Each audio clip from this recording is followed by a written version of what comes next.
Welcome everyone. In this video, we will dive into the timelines for the EB2 NIW process. It will be based on my experience and also lots of research.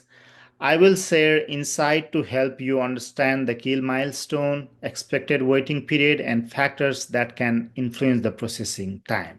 Let's begin. Before diving into the topic, I'd like to introduce myself. I am Ravin Dhakal, a renewable energy researcher, and I am sharing this based on my experience of getting green card through EB2 NIW. I got this green card in 2022. Let's dive into the topic. In this video, I'd like to first of all give an overview of EB2 NIW timeline, and then I'll be talking about different steps of EB2 NIW process, such as preparing the EB2 NIW petition, I-140 processing time, priority date, and visa bulletins, and also filing I-485. And also, I would like to conclude with the total estimated timeline. Let's talk about the EB2 NIW timeline. In general, it can take up to 1 to 3 years. It will depend on USCIS processing time and visa availability.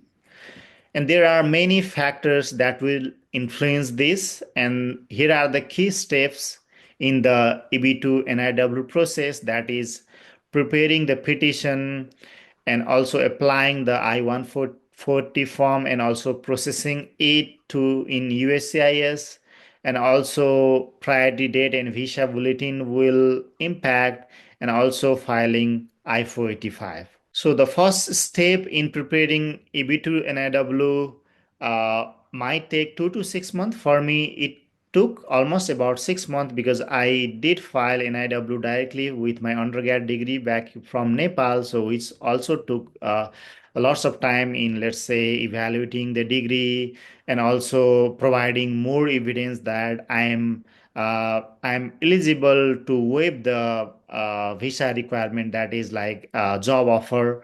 Uh, and also I do have more recommendation than the person having some degree in United States, higher degree in United States. That what I am trying to say.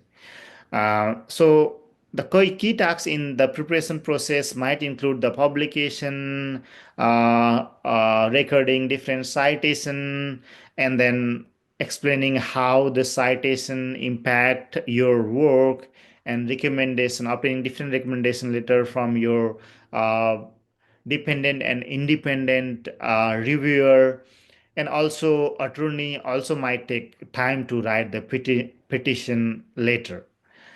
And also there are several different forms you have to fill while working with attorney. So second step is I-140 processing time. The usual processing time is 6 months to 12 months. After 2023, we can also do premium processing for I-140. The second step is I-140 processing time. The regular processing time is 6 to 12 months, but it can be little lesser and longer as well. For me, it took only 3 months to get the I-140 approved. And at the time when I filed, there are not any provision for premium processing. Nowadays, you can also do the premium processing, which will only take 45 days to process the I-140. Uh, and after you file the I-140, there can be three different possible outcomes. One case, it can be approved. Another case, maybe USCIS want RFE, request for additional evidence, and it may add up to 3 to 6 months depending upon your case, how much evidence you have to collect. And third one, we may not like, that's denial of your I-140 case. So that's why you have to refile. And third step in this EB2 NIW process is tracking priority date and visa bulletin. So for India and China, they may have to wait a lot. So we have to check the visa bulletin regularly when your priority date is moving. And for other countries, Usually it is immediate after your I-140 approval, but these days you may have to wait 1 year or 2 year to apply the I-485 after your I-140 is approved. So if the backlog exists, you have to wait until priority date becomes correct. So waiting is hard, right? Step 4 on this process is applying I-45, which is apply the green card. The form is called adjustment of status form, which might take 6 to 12 months for approval. But as I said, it can be lesser or maybe longer as well. It just took 3 months for me. Yes, while filing I-45, you can also file EAD AP combo card so that through EAD you can work after you got EAD. And if you also got AP combo card, which from that you can also travel outside the US, which is generally known as travel card. You can work and travel both. But just with EAD, you cannot travel outside. You can just stay inside the US. And sometime they might call you for the interview as well, so prepare for that as well.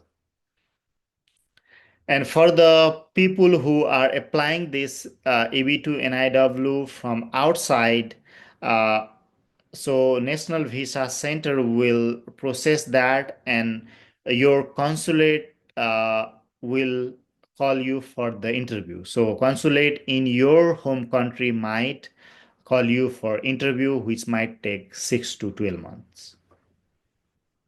So now let's summarize the thing which we have discussed. So total estimated timeline might be 12 to 18 months. This is the best case. So it can be lesser or longer. So for me, total time from preparation to get green card is about 1 year. So 6 months I took for the preparation, and 6 months is like 3 months for the IF-140 and 3 months for 485. That was my total timeline to get the green card. So typical let's say estimated time can be 18 months to 24 months. And in worst case, it can be 3+ year as well. So for the backlogging countries, I think currently all the countries are backlogging. But still, beside India and China, other are still in good shape. They can get green card in 2 to 3 years. But for India and China, I'm not sure. I'm wondering if they can get the green card in 10 to 15 years or not, because there are lots of news regarding you may not get green card uh, uh, until you die or something like that, right? So that might impact the backlogging impact a lot. So here are some of the tips to expedite the process based on my experience. I think you can use premium processing for I-140. Although I got my I-140 approved in 3 months, that is like best case. So to reduce that I-140 processing time, you can just do premium processing. And you can submit a well-prepared preparation with to avoid RFE. So I would suggest work with some attorney having high reputation and high approval rate. So I will make a next video regarding like what are the attorney like available for this kinds of petition and whose success rate is high. And also I'll also talk about you can also file by your own as well, but my suggestion is always work with attorney. And also, you should be monitoring your Visa Bulletin for update, because after your I-140 is approved, the only thing you can do is just monitor the Visa Bulletin, and as soon as your prior date came, you can just file. Yeah, thank you for watching this video. For more such content, please subscribe to my channel, and you can share with your friends as well. And do let me know if you have question and comment. Thank you.